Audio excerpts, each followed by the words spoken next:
ನಮಸ್ಕಾರ.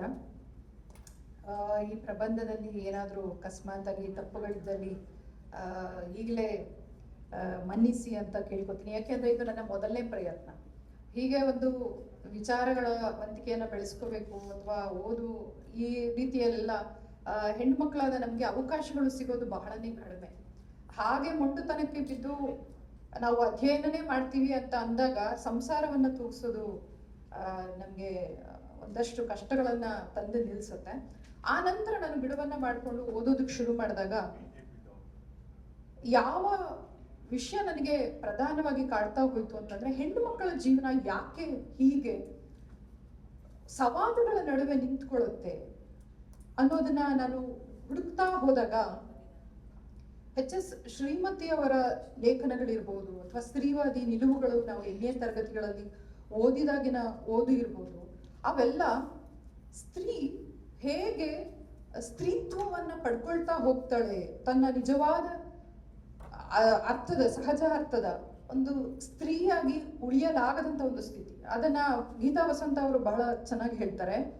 ತಮ್ಮ ದೇಹ ಮತ್ತು ತಮ್ಮ ಮನಸ್ಸು ತಮ್ಮದೇ ಅಲ್ಲ ಎನ್ನುವುದೊಂದು ಅರಿವಿನ ಆಸ್ಫೋಟ ಅಂತ ಹೇಳಿ ಬಳಸ್ತಾರೆ. ನಿಜವಾಗ್ಲೂ ಅಂತ ಆಸ್ಫೋಟವನ್ನ ನಾನು ನನ್ನ ಜೀವನದ ಘಟ್ಟಗಳಲ್ಲಿ ಅನುಭವಿಸ್ತಾ ಹೋದೆ. ಸೊ ಹಾಗಾಗಿ ನಾನು ತೀವ್ರವಾಗಿ ಅಲ್ಲದೆ ಹೋದ್ರು ನಾನೊಬ್ಬಳ ಕನ್ನಡ ಸಾಹಿತ್ಯದ ಚಿಂತಕಿಯರ ಅಭಿಮಾನಿಯಾಗಿ ಒಂದು ಓದನ್ನ ತೊಡಗಿಕೊಳ್ತಾ ಹೋದೆ. ಸೊ ಹೀಗಾಗಿ ಕನ್ನಡ ಸಾಹಿತ್ಯದ ಚರಿತ್ರೆಯಲ್ಲಿ ಬೇರೆ ಬೇರೆ ಹಿನ್ನೆಲೆಯಲ್ಲಿ ಅಂತಂದ್ರೆ ಕಥೆಗಳಲ್ಲಿ, ಕಾದಂಬರಿಗಳಲ್ಲಿ, ಲೇಖನಗಳಲ್ಲಿ, ಪ್ರಬಂಧಗಳಲ್ಲಿ ಎಲ್ಲ ಹಿನ್ನೆಲೆಯಲ್ಲಿಯೂ ನಾವು ಸ್ತ್ರೀವಾದವನ್ನ ಅಥವಾ ಸ್ತ್ರೀಪರ ಚಿಂತನೆಗಳನ್ನ, ಕಾಳಜಿಗಳನ್ನ ಗುರುತಿಸ್ಬೋದು. ಆದ್ರೆ ನಾನಿಲ್ಲಿ ಕೆಲವು ಚಿಂತಕಿಯರ ಲೋಕದೃಷ್ಟಿ, ಅವರು ಸ್ತ್ರೀವಾದವನ್ನ ಯಾವ ನೆಲೆನಲ್ಲಿ ಇಟ್ಟು ನೋಡೋದಕ್ಕೆ ಇಷ್ಟಪಡ್ತಿದ್ದಾರೆ ಅನ್ನೋದು ಕೆಲವು ಚಿಂತಕಿಯರ ಚಿಂತನೆಗಳನ್ನ ಮತ್ತು ಅವರ ಅನುವಾದ ಕೃತಿಗಳನ್ನ ನನ್ನ ಎದುರಿಗಿಟ್ಕೊಂಡು ಅವುಗಳನ್ನ ನೋಡುವಂತ ಪ್ರಯತ್ನ ಮಾಡಿದೆ ನನ್ನ ಒಂದು ಕಾಲಮಿತಿಯಲ್ಲಿ. ಸೊ ಹಾಗಾಗಿ ನಾನು ಕೆಲವು ಪ್ರಶ್ನೆಗಳನ್ನ ನನ್ನ ಮುಂದೆ ಇಟ್ಕೊಂಡೆ. ಮೊದಲನೇದಾಗಿ, ಮನುಕುಲದ ಪರಂಪರೆಯಲ್ಲಿ ಹೆಣ್ಣಿನ ಸ್ವಪ್ರಜ್ಞೆ ಎಂಬುದು ಕ್ರಮೇಣ ವಿಸ್ಮೃತಿಗೆ ಒಳಗಾಗಿದೆಯೇ ಅಥವಾ ಅದೊಂದು ಕಣ್ಕಟ್ಟೆ? ಸುದೀರ್ಘ ಕಾಲದ ಅವಳ ಅರಿವಿನ ಕಣ್ಮರೆ ಪ್ರಶ್ನೆ ಉತ್ತರಗಳ ಸಂಗತಿಯ ಆಚೆ ಸ್ತಬ್ಧ ಮೂಕಿ ಚಿತ್ರವಾದಂತಿದೆ. ಈಗಲೂ ಏನೋ ಪೂರ್ತಿಯಾಗಿ ಅದು ತನ್ನ ಏನು ಅಸ್ಮಿತೆಯನ್ನ ಕಂಡ್ಕೊಳ್ತಾ ತನ್ನದೇ ದಾರಿಯನ್ನ ಹಿಡ್ಕೊಂಡಿದೆ ಅನ್ನೋ ಹಾಗಿಲ್ಲ, ಒಂದು ಸಮನ್ವಯದ ದಾರಿಯಲ್ಲೇ ಸಾಗ್ತಾ ಇದೆ. ಸೊ ಹಾಗಾಗಿ ಅದೊಂದು ಏನಾದ್ರೂ ಹಾಗೆ ವಿಸ್ಮೃತಿಯ ನೆಲೆ ಪೂರ್ತಿಯಾಗಿ ಕಳಿಸ್ಕೊಳ್ಳುವಲ್ಲಿ ಸಾಧ್ಯತೆಯನ್ನ ಹೊಂದಬಹುದಾ? ಸ್ತ್ರೀತ್ವದ ಶೋಧದ ಹಾದಿಯಲ್ಲಿರುವ ಶತಮಾನಗಳ ಸ್ತ್ರೀವಾದಿಗಳ ಅರಿವಿನ ಪ್ರಯಾಣವು ಪುರುಷತ್ವ ಎಂಬುದನ್ನು ವ್ಯಾಖ್ಯಾನಿಸುವಾಗ ಕಂಡುಕೊಳ್ಳುವ ಉತ್ತರಗಳು ಭ್ರಮ ನಿರಸನಕ್ಕೆ ಎಡೆ ಮಾಡಿಕೊಡದ ಖಚಿತ ಚಿಂತನೆಗಳಾಗಬಹುದೇ? ಯಾಕೆಂತಂದ್ರೆ ಎಚ್.ಎಸ್. ಶ್ರೀಮತಿಯವರ ಬಾರಯ್ಯ ಮಮ ಬಂಧು ಅನ್ನೋದು ನನ್ನೊಳಗೆ ಒಂದು ಹೊಸ ದೃಷ್ಟಿಯನ್ನೇ ತಂದುಕೊಡ್ತಾ ಹೋಯ್ತು. ಅದುವರೆಗೂ ಕೇವಲ ಸ್ತ್ರೀ ಮಾತ್ರ ಕೇಂದ್ರ ಪರಿಧಿಯಾಗಿದ್ದು ಆ ನೆಲೆಯ ಸ್ತ್ರೀವಾದಿ ಚಿಂತನೆಗಳ ಎಲ್ಲ ಕೇಂದ್ರ ನೆಲೆ ಒಂದು ಸ್ತ್ರೀಯನ್ನ ಒಳಗೊಳ್ತಾ ಹೋದ್ರೆ ಬಾರಯ್ಯ ಮಮ ಬಂಧು ಅಂದ್ರೆ ಎಚ್.ಎಸ್. ಶ್ರೀಮತಿಯವರು ಮೊದಲಿನಿಂದಲೂ ಅವರನ್ನ ಒಮ್ಮೆ ಮಾತನಾಡಿಸುವ ಅವಕಾಶ ಸಿಕ್ಕಾಗ್ಲೂ ಅಷ್ಟೇ ಅವರ ಎಲ್ಲ ಮಾತುಗಳಲ್ಲೂ ಪುರುಷರನ್ನು ಬೆಂಬಲಿಸ್ತಾ ಮಾತನಾಡುವ ದೃಷ್ಟಿಕೋನವನ್ನು ನಾನು ಗಮನಿಸಿದ್ದೆ, ಅವರ ಲೇಖನಗಳಲ್ಲೂ ಗಮನಿಸಿದ್ದೆ. ಯಾಕೆ ಈ ರೀತಿ ಅನ್ನುವಂಥ ಉತ್ತರಗಳನ್ನು ಹುಡುಕ್ತಾ ಇದ್ದಾಗ ಅಲ್ಲಿ ಬಹಳ ಸ್ಪಷ್ಟವಾಗೋದು ಅವರ ಬಾರಯ್ಯ ಮಮ ಬಂಧು ಅನ್ನುವಂಥ ಪುಸ್ತಕ. ಆ ಚಿಂತನೆಗೆ ಕನ್ನಡ ಚಿಂತನ ಲೋಕವನ್ನ ಸಮೃದ್ಧಗೊಳಿಸುತ್ತೆ ಅನ್ನೋದ್ರಲ್ಲಿ ಅನುಮಾನವೇ ಇಲ್ಲ. ಸೊ ಹೀಗಾಗಿ ಇನ್ನೊಂದು ಪ್ರಶ್ನೆ, ಪಿತೃಪ್ರಧಾನತೆಯ ಅಂಕುಶದಿಂದ ಪುರುಷತ್ವ ಹಾಗೂ ಸ್ತ್ರೀತ್ವಗಳ ಮಿತ್ ಇದು ಕೇವಲ ಸ್ತ್ರೀಗೆ ಮಾತ್ರ ಅಲ್ಲ, ಪುರುಷನಿಗೂ ಸಹ ಪುರುಷತ್ವದ ಈ ಮಿತ್ ಒಡೆದು ಭಾವನಾತ್ಮಕ ಸ್ವಾಸ್ಥ್ಯ ಮೂಡುವ ಹೊಸ ಸಾಮಾಜಿಕ, ಸಾಂಸ್ಕೃತಿಕ, ಆರ್ಥಿಕ ಪರಿಸರ ಒಂದು ಮೂಡಲು ಸಾಧ್ಯವೇ ಅನ್ನುವಂಥ ಈ ಒಂದು ಪ್ರಶ್ನೆಗಳನ್ನ ಇಟ್ಕೊಂಡು ಈ ಚಿಂತಕಿಯರ ಏನು ಚಿಂತನೆಗಳಿವೆ ಅದರ ಹಿನ್ನೆಲೆಯಲ್ಲಿ ನಾನು ನೋಡ್ತಾ ಹೋದೆ. ಕನ್ನಡದ ಪ್ರಮುಖ ಸ್ತ್ರೀವಾದಿ ಬರಹ ಹಾಗೂ ಅನುವಾದಗಳು ನಮ್ಮ ಚಿಂತನೆ, ತಾತ್ವಿಕ ಬದ್ಧತೆಯ ಮೂಲಕ ಕನ್ನಡ ವಾಂಗ್ಮಯ ಲೋಕದ ಬೌದ್ಧಿಕತೆಯನ್ನ ವಿಸ್ತರಿಸಿವೆ, ಡೌಟೇ ಇಲ್ಲ. ಅದರ ನಿಲುವುಗಳ ಶೋಧ ಬೆರಗು ಮೂಡಿಸುತ್ತಲೇ ಎಜುಕೇಟ್ ಸಹ ಮಾಡ್ತಾ ಹೋಗ್ತವೆ. ಆಶಾದೇವಿಯವರು ತಮ್ಮ ಸ್ತ್ರೀವಾದದ ಜ್ಞಾನ ಮೀಮಾಂಸೆಯಿಂದ ಲೋಕಮೀಮಾಂಸೆಯ ಕಡೆಗೆ ಎಂಬ ಲೇಖನದಲ್ಲಿ ಮಹತ್ವಪೂರ್ಣ ಒಳನೋಟವನ್ನ ಚರ್ಚಿಸಿದ್ದಾರೆ. ಸ್ತ್ರೀವಾದವು ಲೋಕದೃಷ್ಟಿಯಾಗಬಲ್ಲ ಸತ್ವವನ್ನು ಹೊಂದಿರುವ ಸಾಧ್ಯತೆಯನ್ನು ಪರಿಶೀಲಿಸುತ್ತಾ ಈ ಸ್ತ್ರೀವಾದವೆನ್ನುವುದು ಲೋಕದೃಷ್ಟಿಯು ಮತ್ಯಾವ ಸೈದ್ಧಾಂತಿಕತೆಯು ತಲುಪಲು ಸಾಧ್ಯವಾಗದಂತಹ ಸಾವಯವ ಪೂರ್ಣ ಮಾನವೀಯ ಆರ್ದ್ರತೆ ಹಾಗೂ ಬೌದ್ಧಿಕ ಖಚಿತತೆಯೊಂದಿಗೆ ತಾತ್ವಿಕ ಆಕೃತಿಯಾಗಿದೆ ಅಂತ ಹೇಳಿ ಅವರು ಪರಿಭಾವಿಸ್ತಾರೆ. ನನಗೆ ಬಹಳಷ್ಟು ಸರಿ ಈ ಮೇಡಮ್ನ ಈ ಚಿಂತನೆಗಳು ಮನಸ್ಸಿಗೆ ಉಲ್ಲಾಸವನ್ನ ಕೊಡ್ತವೆ. ಅವರ ಒಂದು ಸ್ಪಷ್ಟ ನಿಲುವುಗಳಿಗೆ ನಾನು ಅವರ ಅಭಿಮಾನಿ.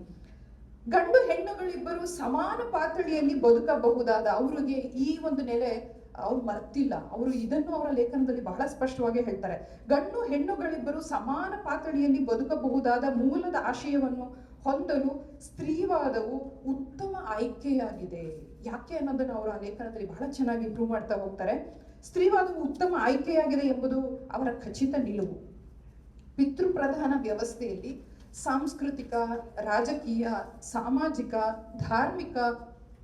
ಧಾರ್ಮಿಕವಾಗಿ ಸ್ಥಾಪಿತವಾದ ಸ್ತ್ರೀ ರಚನೆಗಳನ್ನು ಒಡೆಯುವುದು ಏನು, ಈಗಾಗಲೇ ತಲತಲಾಂತರದಿಂದ ಇರುವ ಈ ಎಲ್ಲ ರಚನೆಗಳನ್ನ ಒಡೆಯುವುದು ಎಂದರೆ ಗಂಡು ಎನ್ನುವ ರಚನೆಯ ಮಿತ್ತನ್ನು ಸಹ ಒಡೆಯುವುದೇ ಆಗಿದೆ ಅನ್ನೋದನ್ನ ಅವರು ಪ್ರತಿಪಾದಿಸ್ತಾ ಹೋಗ್ತಾರೆ. ಇದಕ್ಕೆ ನಿದರ್ಶನವಾಗಿ ಅವರು ಜೇಡರ ದಾಸಿಮಯ್ಯನ ಒಂದು ವಚನವನ್ನ ಅಲ್ಲಿ ಎತ್ಕೋತಾರೆ. ಮೊಲೆಗೂಡಿ ಬಂದಡೆ ಹೆಣ್ಣೆಂಬರು, ಗಡ್ಡ ಮೀಸೆ ಬಂದಡೆ ಗಂಡೆಂಬರು, ನಡುವೆ ಸುಳಿವ ಆತ್ಮನು ಹೆಣ್ಣೂ ಅಲ್ಲ ಗಂಡೂ ಅಲ್ಲ ಕಾಣ ರಾಮನಾಥ. ಈ ಒಂದು ವಚನ ನಾವು ಓದಿದಾಗ ಒಂದು ಬೆರಗನ್ನ ನಮ್ಗೆ ನೀಡಿತ್ತು. ಮೇಡಮ್ನವರ ವಿಚಾರಶೀಲತೆಯ ಒಳಗೆ ಅದನ್ನ ನೋಡಿದಾಗ ಮತ್ತೊಂದು ಹೊಸ ಆಯಾಮವನ್ನೇ ನನಗೆ ಕೊಡ್ತಾ ಹೋಯ್ತು. ಇಲ್ಲಿ ವಚನಗಳದ್ದು ಆಧ್ಯಾತ್ಮಿಕ ದರ್ಶನ ಅಂತ ಆದ್ರೆ ಆಶಾದೇವಿಯವರದು ವಿಚಾರದ ದರ್ಶನ. ಸೊ ಹೀಗಾಗಿ ಪ್ರಕೃತಿಯ ಆದಿಮ ಸ್ಥಿತಿಯ ತರತಮಗಳ ಹುಟ್ಟಿಲ್ಲದ ಒಂದು ನೆಲೆಯಿಂದ ಒಂದು ಆರಂಭ ಬಿಂದುವನ್ನ ಇಲ್ಲಿ ಗುರುತಿಸಿಕೊಳ್ಳುವ ಈ ಸತ್ಯ ದರ್ಶನಕ್ಕೆ ತೆರಳಿ ತಮ್ಮ ಅರಿವಿನ ಬೌದ್ಧಿಕ ಯಾತ್ರೆಯನ್ನ ಕೈಗೊಂಡು ಸತ್ಯ ದರ್ಶನವು ಎಲ್ಲರ ಪಾಲಿಗೂ ಆಗಿಸುವಲ್ಲಿನ ನಿಜ ಯಾತ್ರಿಕ ತುಡಿತ ಲೇಖಕಿ ಹಾಗೂ ದಾಸಿಮಯ್ಯನವರ ಪಾಲಿನದಾಗಿದೆ ಅಂತ ಹೇಳಿ ನಾವು ಗುರುತಿಸ್ಕೋಬಹುದು. ಈ ಲೇಖನದಲ್ಲಿ ಮೇಡಮ್ ಅವರು ಮುಂದುವರಿತಾ ಹೆಣ್ಣುತನದ ಸಿದ್ಧ ಮಾದರಿಗಳ ಅನ್ವಯಿಸುವಿಕೆಯ ತೀವ್ರತೆಯ ಬಲವನ್ನು ದುರ್ಬಲಗೊಳಿಸಲು ಹೊರಟಾಗ ಎದುರಾಗುವ ಸವಾಲುಗಳನ್ನ ಕುರಿತು ಆಶಾದೇವಿಯರು ಕೊಡುವ ಒಳನೋಟಗಳು ಬಹಳ ಅಪೂರ್ವವಾಗಿವೆ. ಏನು ಅಂತ ಅವರೇ ಉದಾಹರಣೆ ಮೂಲಕ ಕೊಡ್ತಾರೆ. ಹೆಣ್ಣು ಎಂಬ ಮಿತ್ನಿಂದ ಹೊರಬರುವುದು ಎಂದರೆ ಏಕಕಾಲಕ್ಕೆ ದೇವಿ ಎನ್ನುವ ಆಧ್ಯಾತ್ಮೀಕರಿಸಿದ ಹೆಣ್ತನದ ಸ್ವರ್ಗದಿಂದಲೂ ಅವಳನ್ನು ಕೇವಲ ಪ್ರಾಣಿಯಂತೆ ನೋಡುವ ಪ್ರಾಣಿತ್ವದ ನರಕದಿಂದಲೂ ಹೊರಬರುವುದು ಎಂದೇ ಅರ್ಥ. ಬಹಳ ಸ್ಪಷ್ಟವಾದ ನಿಲುವು. ಸದ್ಯದ ವ್ಯವಸ್ಥೆಯಲ್ಲಿ ಸ್ಥಾಪನೆಗೊಂಡಿರುವ ಹೆಣ್ಣಿನ ಎಲ್ಲ ಹುಸಿ ವ್ಯಕ್ತಿತ್ವಗಳಿಂದ ಆಕೆ ತನ್ನನ್ನು ತಾನೇ ಮುಕ್ತಗೊಳಿಸಿಕೊಳ್ಳಬೇಕು ಅನ್ನೋದನ್ನ ಅವರು ಬಹಳ ಸ್ಟ್ರಾಂಗ್ ಆಗಿ ಪ್ರತಿಪಾದಿಸ್ತಾರೆ. ಆಮೇಲೆ ಹಲವಾರು ಸೈದ್ಧಾಂತಿಕತೆಗಳ ಹಿನ್ನೆಲೆಯಲ್ಲಿ ಇಟ್ಟು ಅವರು ಏನನ್ನು ಹೇಳ್ತಾರೆ ಅಂತಂದ್ರೆ ಓರಿಯೆಂಟಲಿಸಂ ಇರ್ಬೋದು, ಅಥವಾ ಮಾರ್ಕ್ಸ್ವಾದ ಇರ್ಬೋದು, ಅಥವಾ ಸಮಾಜವಾದ ಇರ್ಬೋದು, ಅಥವಾ ಲಿಬರಲ್ ವಾದ ಇರ್ಬೋದು, ಇವು ಯಾವ ಹೆಣ್ಣನ್ನ ಕೇಂದ್ರ ಕಾಳಜಿಯಾಗಿ ತಗೊಂಡಿಲ್ಲ. ಅದು ಕೇವಲ ಕೆಲವು ಮಹಿಳೆಯರ ಕಾಳಜಿಗಳನ್ನು ಮಾತ್ರ ಅಡ್ರೆಸ್ ಮಾಡುತ್ತೆ. ಹಾಗಾಗಿ ಸ್ತ್ರೀವಾದ ಉತ್ತಮ ಸಾವಯವ ಸಿದ್ಧಾಂತವಾಗಿ ಅಧಿಕಾರ ಪ್ರಣೀತವಾಗದೆ ಜೀವಪರವಾಗುವ ಸಾಧ್ಯತೆಯನ್ನ, ಸಮಷ್ಟಿ ಲೋಕಮೀಮಾಂಸೆಯನ್ನ ಕಟ್ಟಿಕೊಳ್ಳಬೇಕೆಂಬ ಸತ್ವವನ್ನ ಹೊಂದಿದೆ ಅನ್ನೋದನ್ನ ಬಹಳ ಸ್ಟ್ರಾಂಗ್ ಆಗಿ ಅವರು ಪ್ರತಿಪಾದನೆಯನ್ನ ಮಾಡ್ತಾರೆ.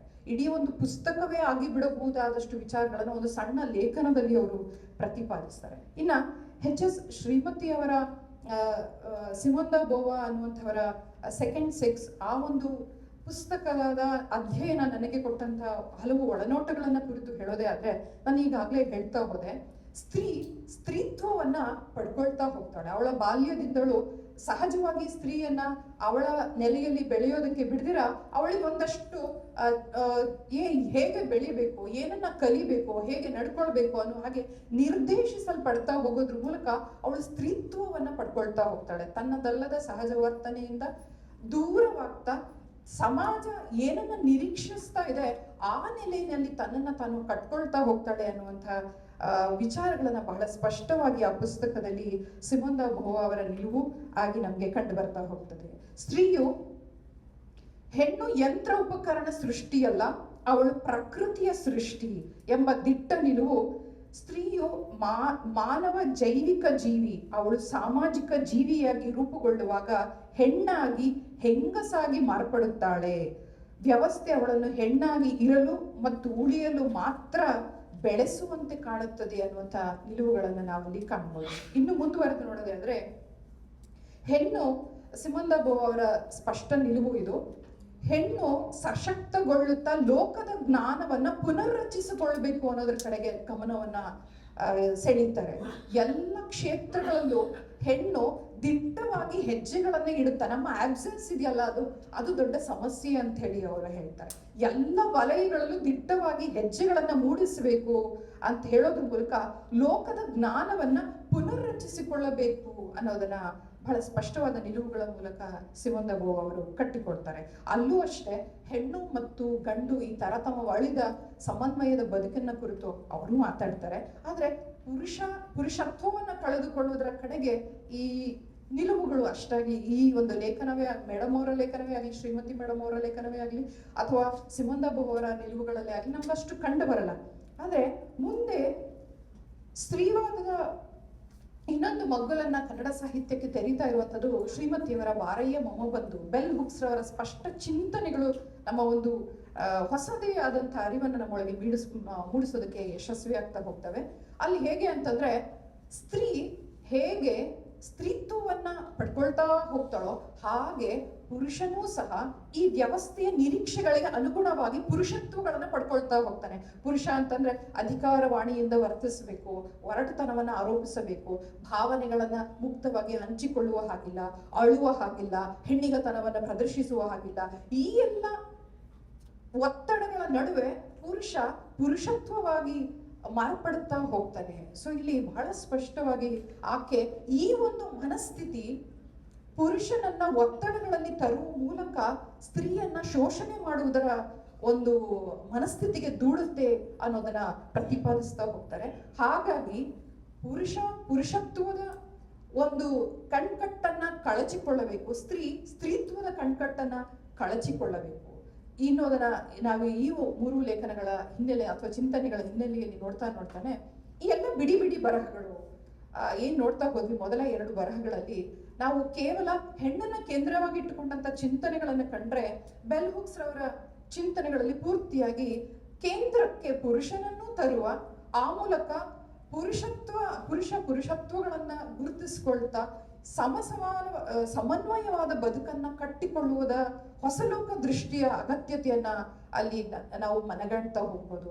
ಇಲ್ಲಿ ಕೆಲವು ಪ್ರಶ್ನೆಗಳಾಗಿ ಉಳಿದು ಬಿಡ್ತವೆ. ಏನು ಅಂತಂದ್ರೆ, ಇವುಗಳನ್ನ ಅಂದ್ರೆ ಸ್ತ್ರೀ ಮತ್ತು ಪುರುಷರನ್ನ ಒಂದು ಕೇಂದ್ರಕ್ಕೆ ತರುವ ಮೂಲಕ ಹೊಸಲೋಕ ದೃಷ್ಟಿಯ ಅನ್ವಯ ಅನ್ನೋದು ಮುಂದೆ ಹೇಗಾಗ್ಬೇಕು ಅನ್ನೋದು ಬಹಳ ಒಂದು ಸವಾಲಿನ ಪ್ರಶ್ನೆ. ಅದು ನಮ್ಮ ಅಕಾಡೆಮಿಕ್ ವಲಯದಲ್ಲಾದ್ರೆ ಚಿಂತನೆಗಳು, ಸೆಮಿನಾರ್ಗಳಲ್ಲಾದ್ರೆ ಏನೋ ಒಂದು ವಿಷಯ ಬರುತ್ತೆ, ಹೊಸ ಯೋಚನೆ ತಲೆಗೆ ಬರುತ್ತೆ.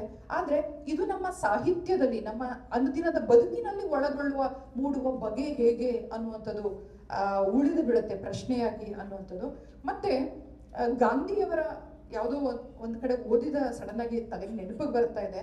ಅವರು ಒಂದು ಇಂಟರ್ವ್ಯೂನಲ್ಲಿ ಅವರು ಹೇಳ್ತಾ ಹೋಗ್ತಾರೆ, ಗಾಂಧಿ ಹೇಗೆ ನಿಮ್ಗೆ ಇಂಥದ್ದೊಂದು ಸಹನಶೀಲತೆ ನಿಮ್ಮಲ್ಲಿ ಮೂಡ್ತಾ ಹೋಯ್ತು ಅನ್ನುವ ಪ್ರಶ್ನೆಗೆ ಅಡ್ರೆಸ್ ಮಾಡ್ತಾ ಅವರು, ನಾನು ನನ್ನೊಳಗಿರುವ ಸ್ತ್ರೀತ್ವವನ್ನ ಅಥವಾ ತಾಯಿತನವನ್ನ ಜಾಗೃತಿಗೊಳಿಸ್ಕೊಂಡೆ ಅನ್ನುವಂಥ ಒಂದು ಮಾತು ನನಗೆ ಬಾಲ್ಯದಿಂದಲೂ ಬಹಳ ತಲೆನಲ್ಲಿ ಕಾಡ್ತಾ ಇದ್ದದಂತ ವಿಚಾರ.